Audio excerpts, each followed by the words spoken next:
Welcome, Doug. So I think I'll wait 1 minute to allow people to keep joining. We are supposed to start at 3, but I think waiting 1 or 2 minutes will be a good way to welcome people while they join in. Sounds good.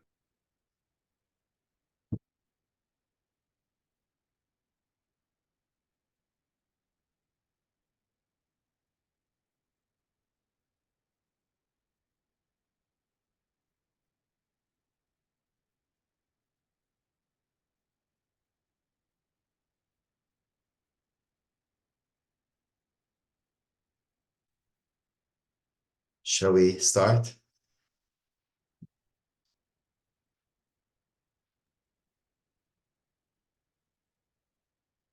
Okay, so ladies and gentlemen, welcome to the Creative PEC's new seminar series. For those who are not yet familiar with the Creative PEC, we started our work in 2018 under the auspices of the industrial strategy to provide a step change in the quality of evidence for the creative industries.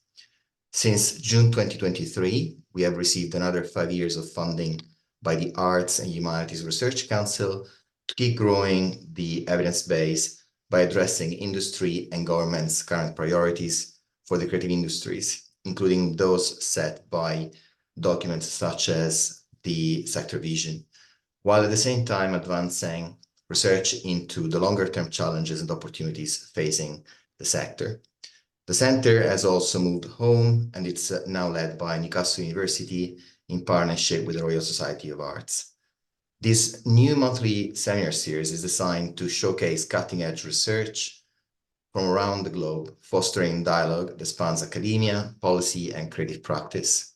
Held online, each session delves into fresh research, like today, offering a deep dive into emerging trends, followed by an interactive Q&A session. People can sign up to the next 3 seminars in March, April, and May on the events page of the Creative PEC website.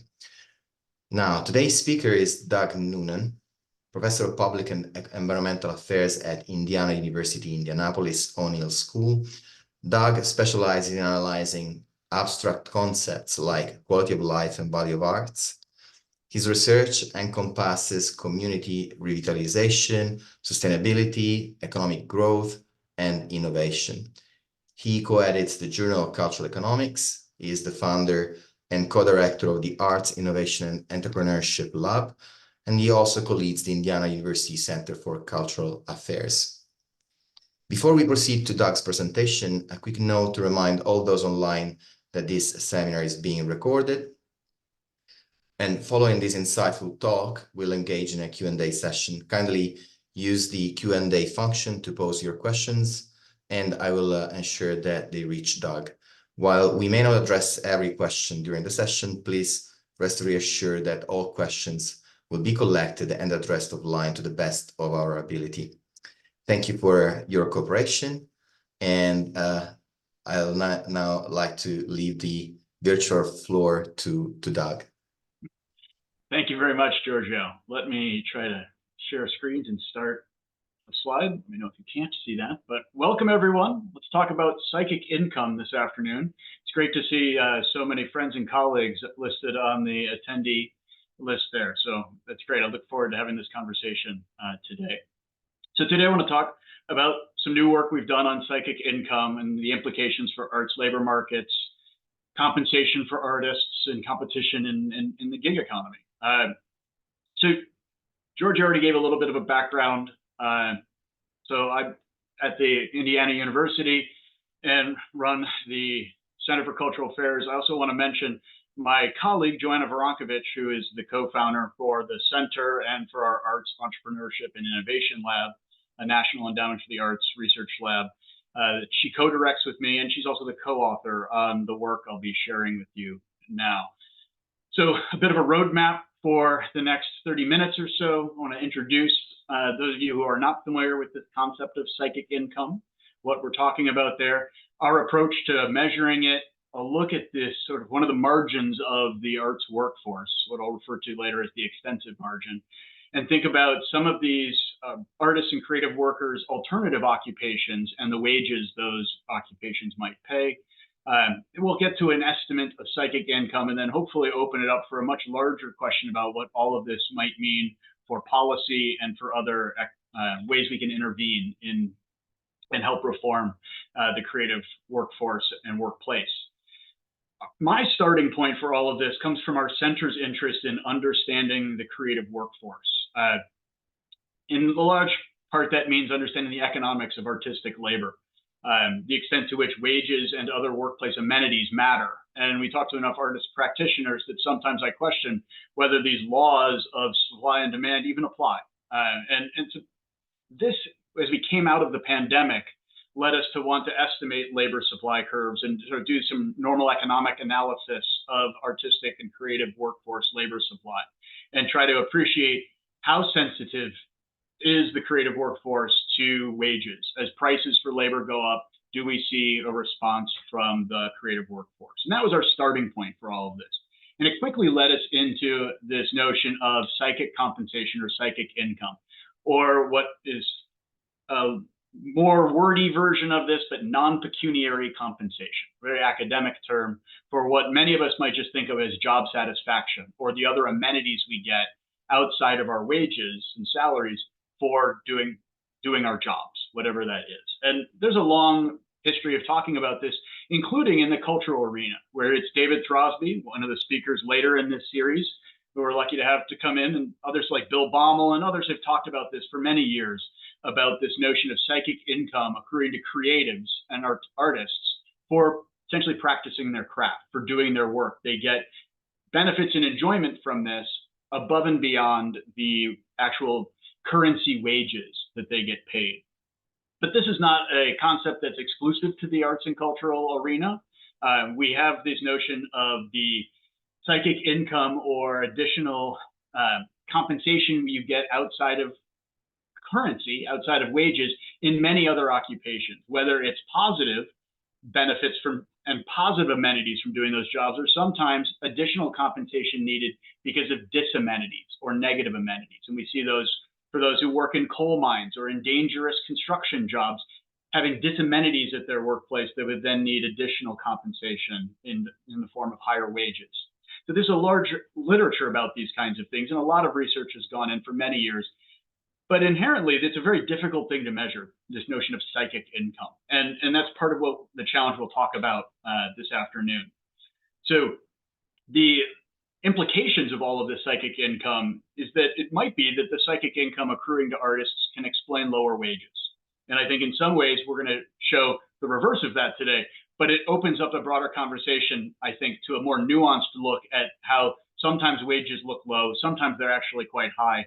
And the world is a much more rich and complex story than just artists don't get paid enough. And psychic income plays a role in all of that discussion. There's some big policy implications that follow from this idea that an artist or a worker receives or earns psychic income for doing their job. Essentially, this is their full compensation, includes this psychic compensation, which is generally untaxed. And that might suggest we should rethink about subsidizing the artistic and creative workforce through normal pecuniary means if it turns out the wage subsidies are not what drives a lot of the labor decisions, but also it could be that employers are the ones who will end up benefiting the most because the employers will enjoy the wage support programs, but not actually need to transfer it on to those who value getting psychic income as well. But these are discussion points for at the end. To get us there, let's start off with an introduction to what I'm going to mean by psychic income today. And I'll do this with a very simple model.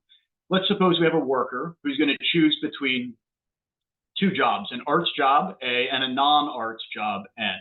And they have to choose these two jobs, and these two jobs each offer a wage, a different wage. One is an arts wage and one is a non-arts wage. And then we're going to introduce this little notation, a psi notation there, that is going to be essentially the money equivalent of your psychic income you get for doing an arts job relative to a non-arts job. It's the additional amenity or enjoyment you get from that arts job. So the full compensation for choosing the arts job would be your arts wage, WA, plus the psi. And then alternatively, if you take the non-arts job, you get the other wage. And the presence of this psychic income is important for the decision making about which type of job to choose. And if we look at it from the idea that psychic income is positive, that this psi value is a nice positive number, that starts to make job A, the arts job, look pretty attractive. It helps attract more workers to there. And then that would actually lead us to expect the arts wage to fall, especially if you don't need to pay people the same as your non-arts job, because there's psychic income to be enjoyed by the worker. Lower your arts wage and still attract those workers. In a sense, this is where the story comes from, that artists essentially take less pay in order to enjoy practicing their craft. This is our introduction and initial concepts behind psychic income, but estimating the value of that psychic income is pretty hard. And it's hard for a number of reasons. One is that psychic income is going to vary from worker to worker. Individuals will have different amounts of psychic income from doing different jobs. And even for the same worker, different jobs will give different psychic incomes. So psychic income is expected to vary from worker to worker, from job to job, and we don't get to actually ever see it. We don't get to observe it, unlike a wage. Worse still, in general, we don't get to observe for a worker what their arts wage is and what their non-arts wage is. We only get to see the wage that they earn for the job that they pick. So if they pick the arts job, we don't know what their wage they would have gotten outside the arts sector would be. And conversely, if they pick the non-arts job, we don't know what they would have been paid to be an opera singer. So this is one of our initial challenges with psychic income. And to give you a hint of how we're going to get around this, I want us to start off by considering workers who might be switching back and forth between arts jobs and non-arts jobs. So let's consider the arts worker yesterday who had a choice between an arts job and a non-arts job, and they paid the wage and the psychic income for the arts job, and then just the wage for the non-arts job.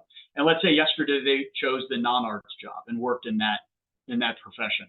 Then today they switched and took the arts job, taking the arts wage as well as now enjoying the psychic income. And so in this case, we can see this sort of switching behavior, and it turns out we're going to try to leverage that in this analysis, where yesterday we knew that the artist was preferring the non-arts wage over the arts wage plus the psychic income. So the wage difference, the difference between the non-arts wage and the arts wage, must be at least as big as what the psychic income was in order for them to have chosen this. Conversely, today, when they chose the arts job, we knew that the arts wage plus the psychic income was bigger or better than the non-arts wage. And thus the wage differential is smaller than what their psychic income was. Taking the non-arts job means the wage difference is an upper limit on psychic income, and taking the arts job means the wage difference is a lower limit or a lower bound on what their psychic income is. To help the intuition a bit more, or give a practical example, we might think of taking an arts job. Let's say arts jobs paid $5 per hour less than the non-arts job. If you quit the arts job, then your psychic income must be less than $5 an hour. If you took the arts job, then your psychic income must be greater than $5 an hour. So we use this sort of difference based on the decision to take an arts job versus a non-arts job and that wage differential to give us a sense of how big psychic income could be and how small it can be. That's our main approach. And when we take this approach, we're going to start being able to use this notion of psychic income to explain potentially lower wages for artists. So we can start looking at psychic income and seeing if that's explaining these lower wages. Does that mean that wages are understating the total compensation that artists are enjoying? And then I think we can go to deeper discussions about issues of essentially self-selection or selecting into their creative workforce. If people are faced with sort of a price schedule or a wage offer that's out there in the marketplace, and those with much greater psychic income should be expected to be the first in line to get those jobs at any given wage level. And those with lower psychic income for that work may be less inclined to take that job. So we might expect to see different sorts of selection by workers into these professions that have potentially large psychic income compensation to be given. We also can look, and we'll discuss later about this role of being able to identify talent and the difficulty notorious among the creative workforce for employers to identify quality and talent in the workforce, and how that can play into this role, play in with psychic income and switching in and out of the artistic workforce. But I also want to raise the possibility, again, that while in theory, psychic income can be positive, it also could be negative in this case. It might be that rather than being undercompensated because you have some intrinsic enjoyment of the work, it's quite possible that there's disamenities associated with this sort of job, requiring essentially hazard pay, as we would call it in the States, in order to compensate you for taking on these disamenities associated with this work. And in the creative sector, this might be not so much risk to human health, like you might see in construction or extractive industries, but it might be other kinds of financial or occupational risk. And we might need to compensate people for additional risk, additional inflexibility, or lack of autonomy at work. Other forms of job dissatisfaction then might require might imply a negative psychic income and require even greater compensation. And if that's the case for this workforce, what kind of questions does that raise? So to get at all this, let me explain our approach for how we go about estimating psychic income. And to do this, we need to emphasize this notion of shadow wages and how we're going to estimate these. By shadow wages, we're talking about the wages that you would have gotten in the arts job, but you were in fact working in a non-arts job, or conversely, what you would be getting paid in the non-arts job as an artist. And so it's the wage you're not getting is this shadow wage. And to do this, we're going to be looking at these job switchers, those who move in and out of artistic occupations. So they're a designer one day, and then the next day they start waiting tables, or vice versa. These are the shadow wages we're going to be looking at in order to get at bounding our psychic income measure. So our first step here is we're going to examine the wage differentials for people in artistic occupations versus workers not in artistic occupations. Then we're going to measure the wage differences for these switchers that are artist switchers who in one year were working in arts jobs and in another year were working in non-arts jobs, and look at the wage differences there. And then we're going to estimate shadow wages among those switchers using a Heckman selection model, standard to labor supply market models, where they're trying to estimate entry into the workforce. In this case, we're going to essentially be using those models to estimate or control for selection into arts jobs as opposed to non-arts jobs from among these switchers. We're going to do this, and that will let us calculate these upper and lower bounds on psychic income. Along the way, actually, we're going to learn more about this population of artistic switchers that I think are inherently interesting on their own right, even though they're a means to an end. They're an interesting part of this journey. All right, so to get there, let me tell you about the data we're going to use. We're using the Current Population Survey, a massive annual survey conducted by the U.S. Census Bureau. They survey about 70,000 adults in the U.S. every year. We've got 20 years of this annual data. Importantly for what we're doing, each respondent in this data set, each respondent to the CPS is selected in 2 different years, in 2 adjacent years, separated by 12 months. So if I was in the CPS and they surveyed me in the year 2012, I would take the survey and say March 2012, and then I would also take it again in March 2013. I would take it again 12 months later. And then the Census Bureau forgets about me and I disappear. But I'm in this survey in 2 consecutive years separated by 12 months. That's going to be what lets us look at their occupation in 1 year and their occupation 12 months later to see if they're switching in and out of the artistic workforce or this creative occupations. This is a massive data set when you take this many respondents over 20 years. But unfortunately, artists in these creative occupations are a bit rare. Even more are the relevant measures of wages in this data set. We end up losing a number of respondents, not either because they don't have salaries or wages, they're not in the workforce. A large number of people have that apply to them, but also many of them don't report wages in ways that we can use to get a consistent measurement of hourly wages. And so we lose some people that way. But when you start off with a big enough pile of data, fortunately, you can lose a lot of it and still have a lot to talk about. Also in the CPS, this data set offers about 700 or more different occupational categories. We're going to group them into, they're grouped into 12 different subcategories, things like service professions, business and administrative support, farming and fishing, transportation, production. There's 12 different subcategories. We make a 13th category out of this by pulling out some of these occupation codes to create a list of artists. And so this subcategory we're calling artists was taken from our U.S. National Endowment for the Arts definition of artists, and it involves this list of occupation codes that you see here. So it includes a lot of the fine arts and traditional sort of performing and visual arts that we're used to seeing, as well as architects and designers. And we're going to pool all of these together as our group of artists, in part because while they probably have a good deal of heterogeneity among them, the data aren't big enough that we can actually run these analyses separately for the different groups. Okay, so about halfway through, preliminary results. Here's the bottom line, or top level, I should say, headline results. If we look at artists in the workforce in this data set, they're about 1.6% of the total workforce. The average hourly wages for these artists is about $20 per hour, whereas the average wage for all workers in the workforce is about $16.50 per hour. So at the start, in this sample, the artists are getting paid more than the average worker in the US economy. If we look at just these switching artists, that's about 2% of all switchers in the workforce.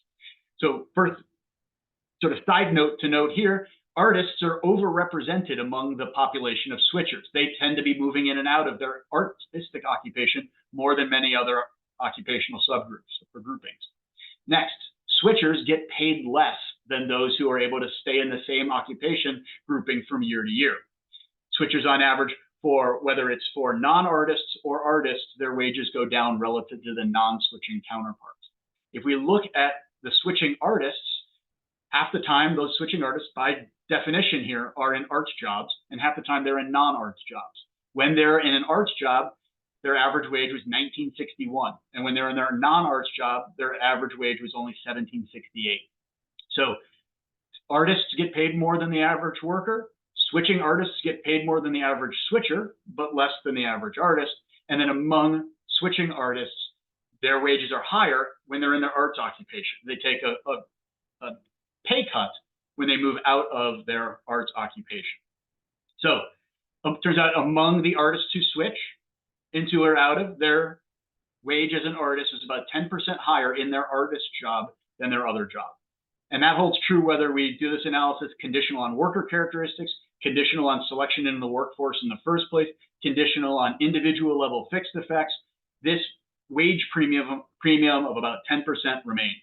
It also works if we restrict our definition of artists and drop those architects and designers. We still see about 10% sizable wage premium for those in the arts occupations, conditional on all these other things. Okay, so now I want to pause and talk a bit about who these switching artists are.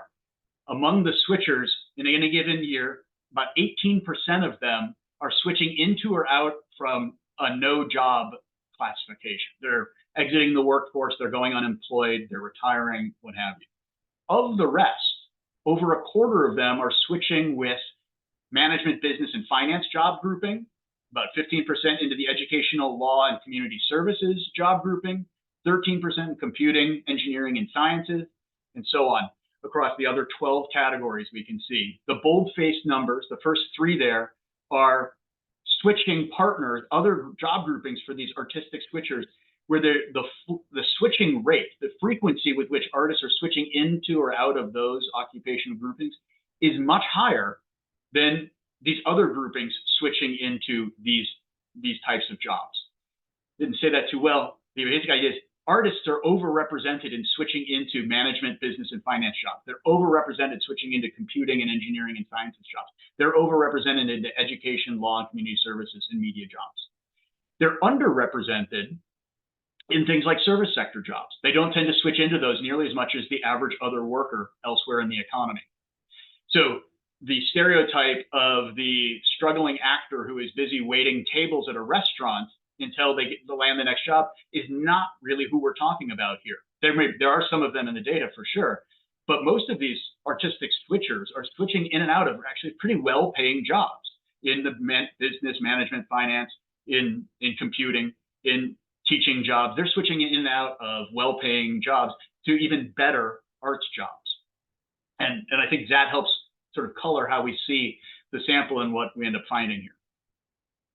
All right, let's talk about psychic income and how we estimate it. So we're going to use this selection corrected model, sort of Heckman model here, to a model switching into or out among the switchers, whether you're in an arts job or not. And we're going to instrument for this, basically, we're going to predict this by leaning heavily on household characteristics and non-labor income, other unearned income from the household level income. And whether or not you've got kids, you get married, interact those with female and with each other, and we've got a suite of household characteristics that we think shouldn't be affecting your wages directly, but affect whether or not you can be in the arts occupation or not.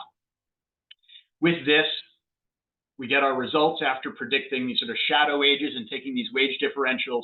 And the bottom line results here are that the lower bound on average across our 1,200, 1,300 switching artists, our lower bound estimate for psychic income is about negative 14%, and the upper bound is about negative 10%. So around negative 12% as the average psychic income, meaning this is negative psychic income or sort of hazard pay for being in the arts occupation relative to being in a non-arts occupation. And if we measure this in raw dollars, it's somewhere between negative $5 and $0. So we have this surprising result to us. We were expecting to see nice positive psychic income because that's the narrative. Creatives love their work and they love their craft. And it turns out that's not quite what we see. We see that there's a big penalty here, or a hazard pay, sort of negative psychic income. There's nothing, as I said, that's unique to artists about this kind of analysis. You can do the same sort of thing for any occupation. So we took some occupations and we tried running this again, looking at janitors or construction workers or teachers. And so some of these results I can show you here quickly. We can come back to them as time permits. But we replicated this approach for other occupational groupings. Our artists, you can see those same results at the top line here. But if we look at cashiers, it looks like they're getting positive psychic income there. Waiters get enormous psychic income, but that's likely because the CPS data are grossly undercounting their full income, because in the US, there's a lot of tip and gratuity income for waiters, and that's probably not being reported here. So it's this waiters line I would discount. But these other ones are interesting to look at: the positive psychic income for janitorial or maid work, positive psychic income for drivers, perhaps associated with the autonomy and flexibility of that kind of work, negative sort of hazard pay associated with construction laborers, exactly what we'd expect to see there. Cooks and secretaries seeing no substantial psychic income. I told you we looked at teachers. We were really interested in that one. On the whole, the teaching occupations seem to be getting a positive psychic income measure of around 3%. But if you break it down by age level of the students, we see that there's more like hazard pay needed for the little kids. But as the kids get older, then the psychic income starts to dominate. We can come back to the post-secondary teachers if we want to see why professors get such minimal psychic income from their work.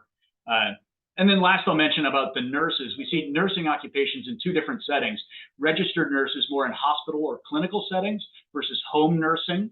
And we see that they have very different experiences with their psychic income, perhaps due to the different sorts of flexibility and amenities associated with the different kinds of work environments. All right, so for the last few minutes, I want to talk about some of these considerations and set us up for a discussion for the last half of the hour here, and give you a couple of the thoughts on this. So I mentioned this extensive margin notion. If we think of two different margins for the artistic workforce, an intensive margin and extensive margin. An intensive margin might be if we need more creative work done, we have the creative workers already in the labor market working as creatives, work longer hours, do more work. That's along the intensive margin. Here we're talking about the extensive margin. To get more artistic labor and creative work done, we add more artists and creatives to the workforce. We add more. And so that's this switching in and out. This is people being added to the artistic workforce and then sometimes being removed. It turns out in the US in this sample, almost half of the whole artistic workforce at any given time is in this extensive margin, are switchers. Almost half of the total workforce is not going to be in that workforce next year. They're moving in and out. If we think about positive psychic income, this might imply that in all of this workforce, or in all of this extensive margin, there's a lot of autonomy and flexibility and really nice amenities associated with that kind of work. And in that case, that might actually discourage sort of policy supporting for these gig workers. They're already getting actually compensated more than their wages might suggest. They're doing great. And maybe we should be rethinking about even using wages at all as a way to compensate these workers because they get such positive psychic income as well. But we're in a world with hazard pay, with negative psychic income. And so maybe we should ask whether our intuitions about the policy implications should then reverse, because it is not such a story of positive psychic income for this group. It's more negative. And maybe we want to appreciate the lack of autonomy and the inflexibility. This all leads into bigger questions about reforming how we support creative workers. These are professionals who have alternative job opportunities that pay pretty well. And the arts labor markets are apparently ones that might be filled with risk, with temporary employment, and big challenges that need to be earning essentially hazard pay to get them to take on those jobs. We should be also asking some interesting questions about what this sort of hazard pay notion means for those on the intensive margins, those who aren't switching in and out of their creative jobs. They get to stay in there. Do they suffer hazard pay as well? Do they actually not suffer as much? Are they benefiting from the hazard pay even though their risk is much lower? We also should keep in mind that the sample we're using here is limited in a number of ways, and one of which is that we're probably missing certain types of salaried positions from this sample altogether, and we're also missing all of the people who are not using these as their primary occupations, but hold other jobs, doing creative work as a secondary job, or maybe even doing creative work not for pay at all and not for an employer. And we aren't bringing any of them into this story, where I think that those groups might actually have significant positive psychic income, whereas this group is demonstrating more of a negative one. So lastly, I want to mention some things about how we might rethink some of our labor markets. If we're allocating scarce creative and artistic jobs to people, we might now think of it as we have a model that has high wages for essentially high risk or fairly precarious scarce job opportunities. This is a world with very tall stacks of job applications for a position and lots of turnover in those positions. An alternative world might be where we lower all those arts wages across the board, and we offer a lot more lower paying jobs, maybe ones that last a lot longer and have lower risk associated with them. A different way of allocating a finite amount of resources to the artistic labor market. But that approach might misunderstand or fail to appreciate the importance of turnover and churn in these labor markets. That turnover and churn serves a purpose, especially in arts and creative labor markets, where identifying talent and mitigating risk and getting good matches with employers is something that's very difficult to do and often requires turnover and churn in order to accomplish that. So with that, my last thoughts, I'm going to leave this slide up here briefly while I say thank you to you for listening. Thank you to the Creative PEC team for the invitation. Thank you to Giorgio for hosting, and I look forward to his questions and all of yours. Thank you, Doug, for what was a very insightful, very clear presentation too, and also for being perfectly on time, which is really a bonus.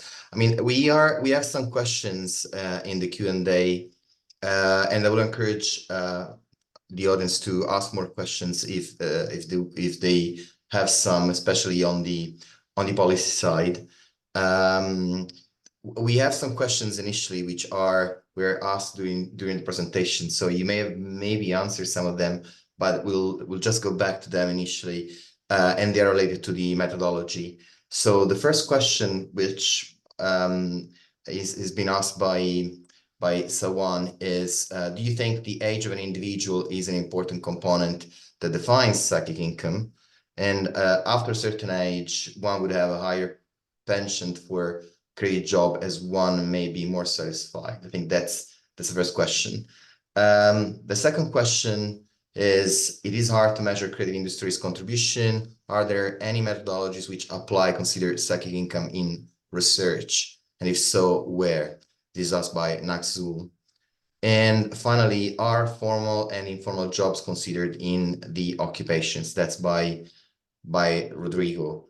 I don't know if you want to answer this first three. I also wanted to ask this question about age when you were presenting, because I think you are controlling for age in your analysis clearly, but it's also whether you're looking at different ages rather in terms of not just controlling for it, but whether the results might be different depending on age. All right, we're off to a great start. Lots of good questions. Let me start with this question about sort of the informal and formal. We can come back to that because that's a big one. But a huge limitation or constraint on this analysis comes from the CPS data set, which is talking about these jobs as their primary occupation.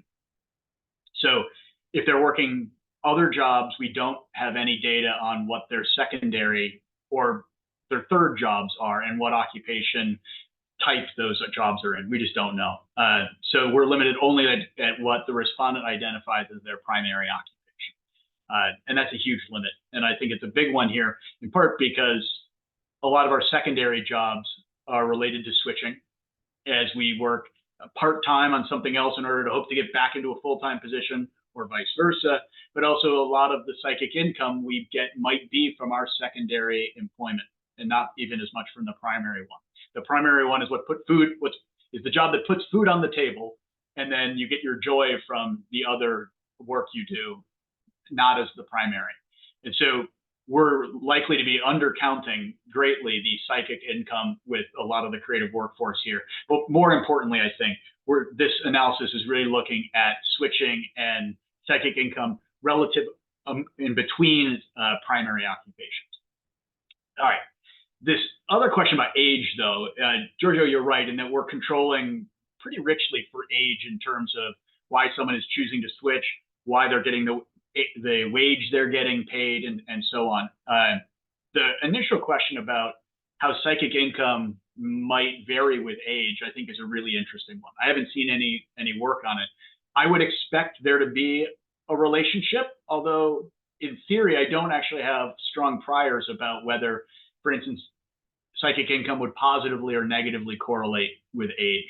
I can see stories where psychic income from a job is much bigger at near the end of someone's working career, but I can also see that initially people are excited about their career path. They get a lot of psychic income from their job. And then within a few years or maybe weeks, they can become disillusioned and start to not believe in that work anymore. So I can see that the innocence of youth might bring a lot of psychic income as well. So it doesn't have to just be one directional, perhaps, but I suspect age matters a lot. I think even more importantly, tenure or the length of time worked in an occupation, which obviously correlates with age, is going to matter a great deal for psychic income as well. And we don't have that in this data, but I would love to see more work done with it. The last thing I'll mention is a practical matter. Psychic income is hard enough to estimate. Allowing psychic income to vary with age is very difficult, in part because in almost any model we might have, age is going to be very important for all selection issues, but selecting into a type of job, selecting into the workforce at all. And age clearly matters for accrued skill, experience, and things that directly affect wages themselves. So as a practical matter, separating out psychic income from age is probably an extraordinarily difficult challenge for us in this kind of work. You're going to probably need experimental work in order to be able to identify an age effect on psychic income. But I would welcome reading those studies if anyone knows of them.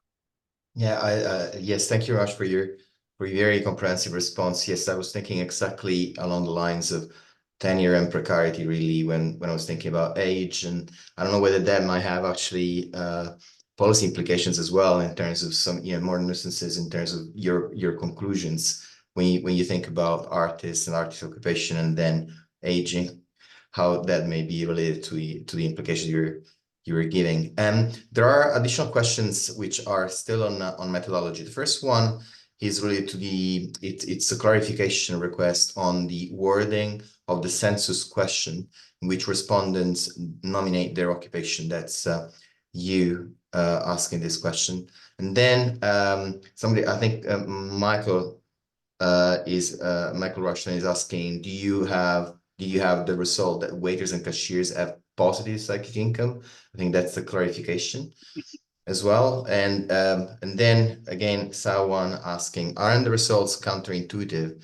As I thought incomes of switchers who become artists should have been less. I think that's the key, one of the key points of the analysis, as these people switch to do this job for their liking, not money. Or that's probably not exactly the way you say, but yeah. Okay, let me try to go through these. So for Hugh, I don't have the exact wording of the question in front of me, but when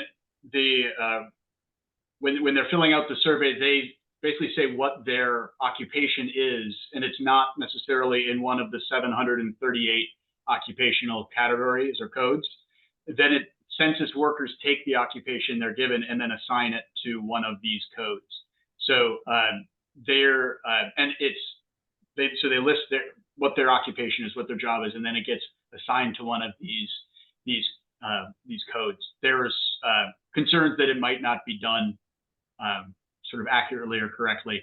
But there's also reducing any one occupation to a single occupation code can be difficult, especially if you're in a job that is, you wear multiple hats, as they say. You're doing more than one thing. And so there's going to be some subjectivity or arbitrariness to this. I think that's a bit unavoidable, unfortunately. For Michael's question, maybe it went by very quickly on purpose. No, it's true. We did show that there's positive psychic income using this approach for both cashiers and waiters.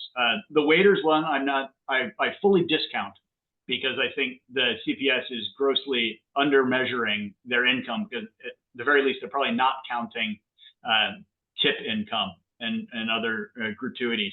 It's a much underreported income measure, which would make it look like they're getting positive psychic income from waiting tables.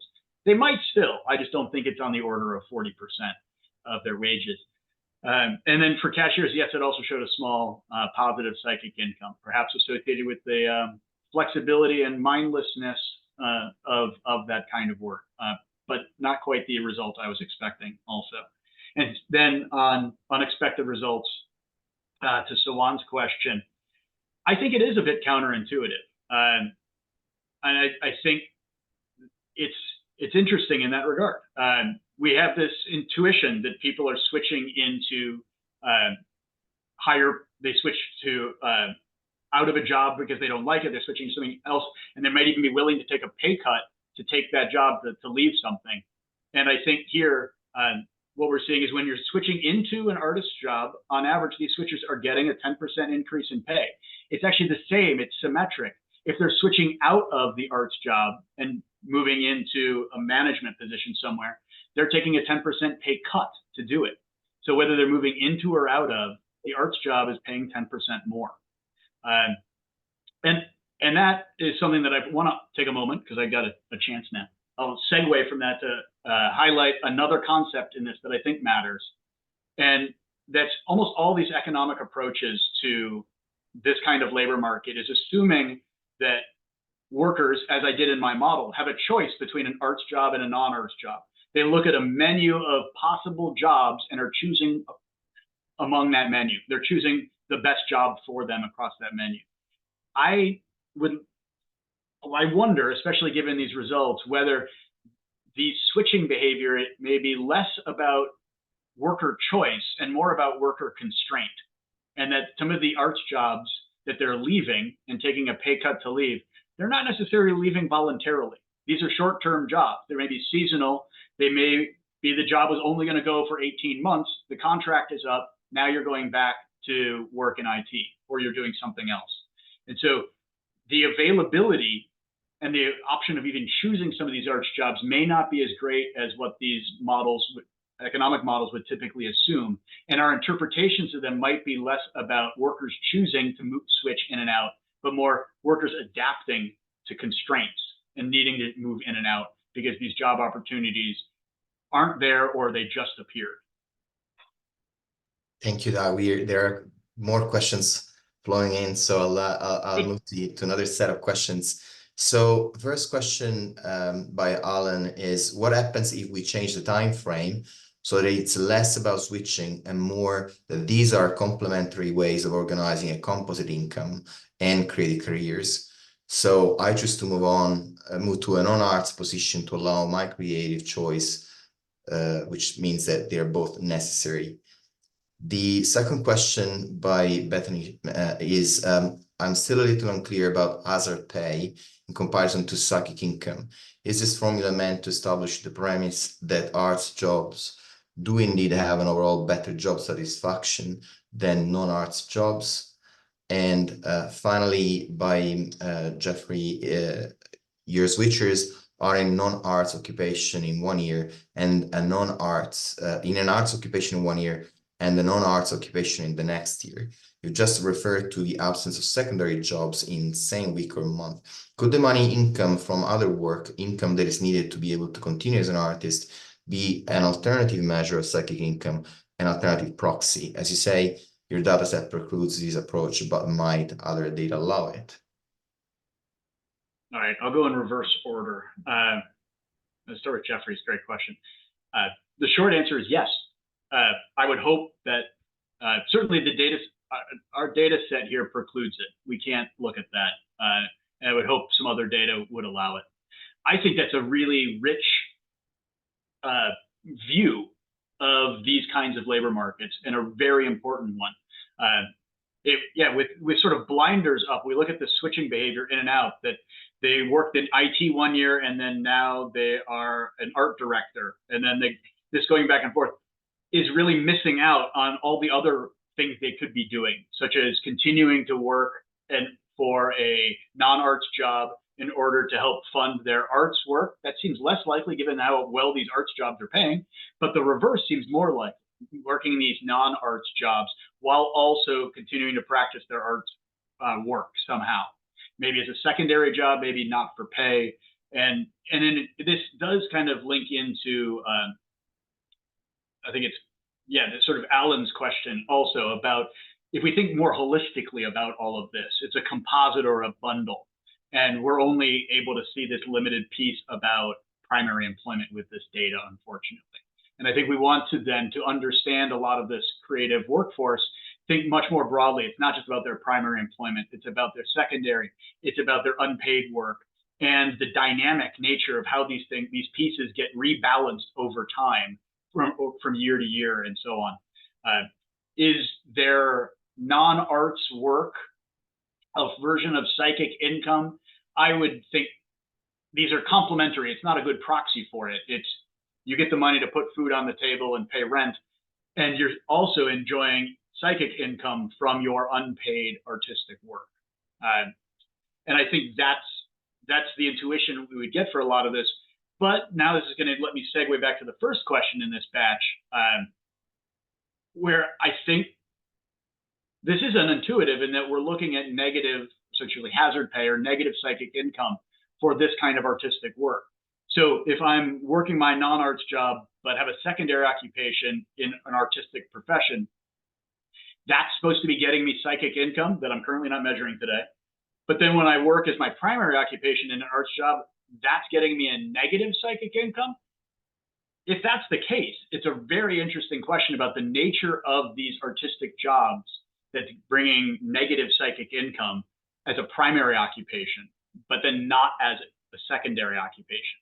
And that might be the case where it gets back to the lack of autonomy, the lack of flexibility, and maybe having to lose creative freedom to work for an employer and work on task for somebody else's vision and mission, where we lose a lot of the psychic income and the psychic compensation from practicing that creative craft, where if it's a secondary occupation or maybe an unpaid activity, we can enjoy a lot more psychic income from that kind of freedom that we would associate with the creative work.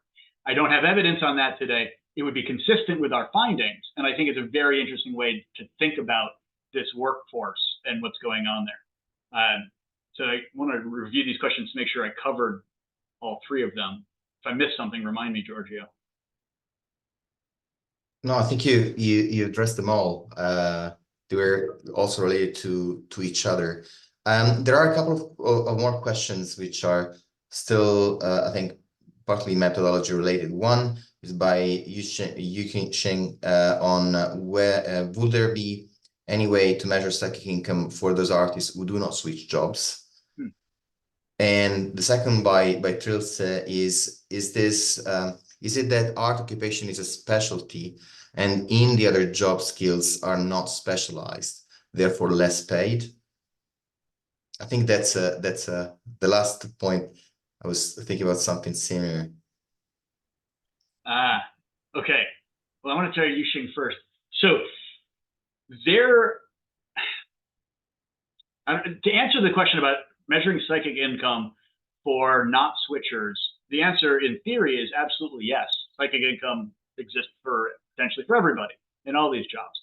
As a practical matter, it's very difficult using our sort of approach because we need this shadow wage. So we need to know what, let's say, the permanent artist would be getting paid in a non-arts occupation or in a different job.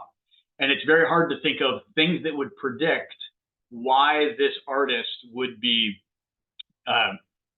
in an arts job versus a non-arts job in order to then be able to predict what they would be getting paid in that non-arts profession. The switchers makes this a lot easier because we know these people, we observe what they look like in terms of their wages when they're not being artists. And so that's a lot easier. With the permanent sort of artists, that's a lot harder to imagine things and get leverage on this so that we can, with any confidence, predict what their non-arts wage would be. Somebody who has been an actor their entire life, they're 60 years old, they've been on stage and screen, and we're going to say, well, what would they be paid if they worked in in computer repair? We have very little leverage on that to be able to predict what that would look like. And so I think there'd be a lot more noise. And this approach is probably not the best way to get at it. Again, maybe something more experimental and less based on labor market data would be needed. To Trilce's question, I wish I had a better answer. And the reason I wish I had a better answer than what I'm going to give is because I want to work on that next. This is where I want to go with a lot of this work. When I looked at these switchers and the other occupations that they're moving into and out of, it looks very fascinating to me, in part because it's not the cliche, an American cliche of these people are, working retail sales, or they're waiting tables at a restaurant, waiting to land their next big arts gig. The intuition kind of works with that still, but the data don't actually support that those are these alternative jobs for these people. These alternative jobs for these people are white-collar professional work. And I think when we compare the switching behavior of artists with the switching behavior in other groupings, one thing we see is that a lot of the artists are able to move into certain other occupational groupings that others can't.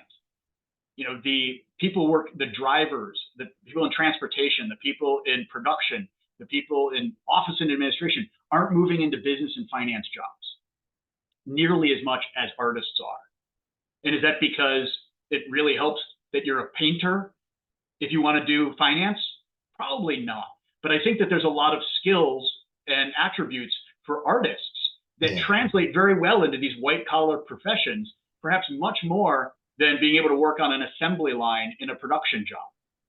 And so I think if this is getting at kind of what your question is, Trilce, I think there's something fascinating in here by looking at these switchers to see the kinds of non-arts jobs they're doing, because apparently having aptitude for art is consistent with working in these kinds of jobs that don't require the specialized skills so much as other qualities of a worker, perhaps the creativity, problem solving, softer skills. And I think the presence of soft skills for some of these white collar jobs is what's showing up here.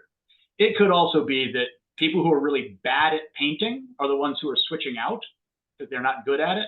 And so they should be doing finance. That's also possible. It's definitely a lot of food for thought on this question. I think I agree with you, and especially on the issue of skills.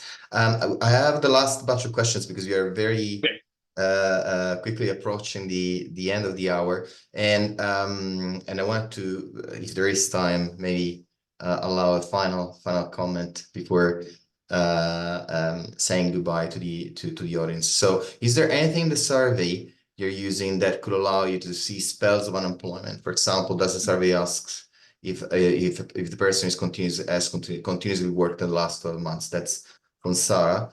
And then there is Naxul is asking if in the census there might be a question that might be related to or in the future census about psychic income, or something that might be added in the census in the future. If I understood the question correctly, I apologize if I haven't. And then a final question by Hans is your study of psychic income useful for understanding the attraction of the creative professions? And is it useful for understanding why more subsidies for a discipline in the arts sometimes leads to an increase in the number of people becoming artists in the discipline? This, what some cultural economists found. Oh, sorry, that's, I think, the question. I have also a very final, a couple of final questions, if you don't mind. One from Jonathan, who's complimenting your fascinating work, but also asking whether these really a new distinctive category, distinct from, say, job satisfaction, Amabile's intrinsic motivation, and so on. In England, psychic tends to suggest supernatural services, which and there are additional questions on socioeconomic background and also relationship between creative arts education system and the dynamics of the arts labor market, or the labor market in general. Lots of questions. I think I'll draw a close on the questions from the Q&A simply in the interest of time. These are all very interesting questions, and I'm very excited by the debate that they're spurring. Yeah, thank you for all those. It'd be interesting to include some questions about this kind of psychic income in a future survey, or more intrinsic motivation, and actually be able to correlate responses to those with observed wage differentials and shadow wages and things. I think these are really interesting questions. I actually wanted to write a paper on the income of fortune tellers and psychics, which I think would be a different one. Nice to contrast with this, but yeah, it's unfortunate terms.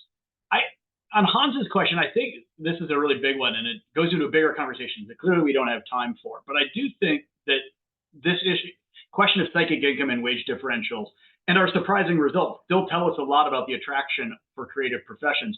And in this case, maybe more the lack of attraction. And we hear a lot of people in the gig economy complain about how hard that life is and how difficult it is, how much uncertainty there is, and how much precariousness or precarity there is in these professions. The threat of precarity, to be honest, my son wants to grow up and become an actor, and I can't explain to him that precarity is a real thing that he should be fearful of, and he's taking a big risk by going into this profession. I think that's an important reality, and it's reflected in some of this data, that if you want to get people to take this job, there's hazard pay associated with it, especially because you're unlikely to keep it for very long. And so we overpay people to have a chance to go through this churn to see if they'll make it, if they'll survive. And I think if you wanted to make this cultural professions more attractive, one way to do it is to reduce the precarity. The economics would say you're also going to likely reduce wages when you do that. And I think all of that is part of a really interesting bigger picture. Very quickly, Doug. So just before we close, I want to put you on the spot, but I'm assuming that the UK experience may be substantially different from the US experience, for example, because of social security systems may be quite different and so on. So if you had to give one or two messages that may apply to the UK system, especially in terms of, say, policy, what would this message or messages be? The second message is look at the data and let the evidence inform, and it might surprise you, but let the evidence inform policy recommendations. Don't go off gut or anecdotal evidence or even intuitions. Look at the data. The first answer to this is, I think you're right. And one reason why we might see hazard pay in a US sample for these kinds of switching workers is that there may not be a lot of other amenities that come with these jobs. They don't get the health insurance. They don't get these other pension type benefits with these jobs. So you have to pay them 10% more in actual wages because they're essentially self-insuring or putting that extra pay away for their own retirement. If you bake that into a national program of social insurance, then you might see the the hazard pay result disappear. And in the UK context, you might actually do the same analysis with similar data and find psychic income because they are paying lower wages, because they don't have to overpay in order to compensate for the lack of social insurance. But all of that gets to the bottom line of saying, I think all of this can be right and true. We just have to actually do the analysis and look at the data rather than trusting other narratives that happen to be out there. On this point, I think I'll stop it. Clearly, as a center, we are devoted to exactly doing this. I think there is past work in the credit already done by the Creative PEC that looks at some of these issues in terms of good work and pay and satisfaction that can also answer or address some of these issues. So thank you, Doug, for your enlightening presentation and engaging with our audience in the Q&A session. Your insights have, I can say, truly broadened our understanding of the intersection between public policy and the arts. We are immensely grateful for your expertise and dedication to the field in general. I would also like to thank our funders and the Arts and Humanities Research Council, the team at Newcastle University, and the Creative PEC, in particular, Ingrid, Billy, Anna, Alice, Tom, and last but not least, the Center Director, Hassan Bakshi, for all the hard work put in to make this webinar happen. Clearly, it's been a collective effort. I've just mentioned some names, but many more should be thanked. And now, looking ahead, I'm excited to announce the next seminar speaker, Professor Trina Bille. Trina is Professor of Cultural Economics at the Department of Business, Humanities and Law at Copenhagen's Business School, and will give a talk about the value of culture and cultural capital externalities. Mark your calendars for the 14th of March at the same time as we delve deeper into the dynamic world of the creative economy and its research. Thank you all for your participation, and we look forward to seeing you at our next seminar. Thank you, everybody. Thank you, Giorgio. Thank you.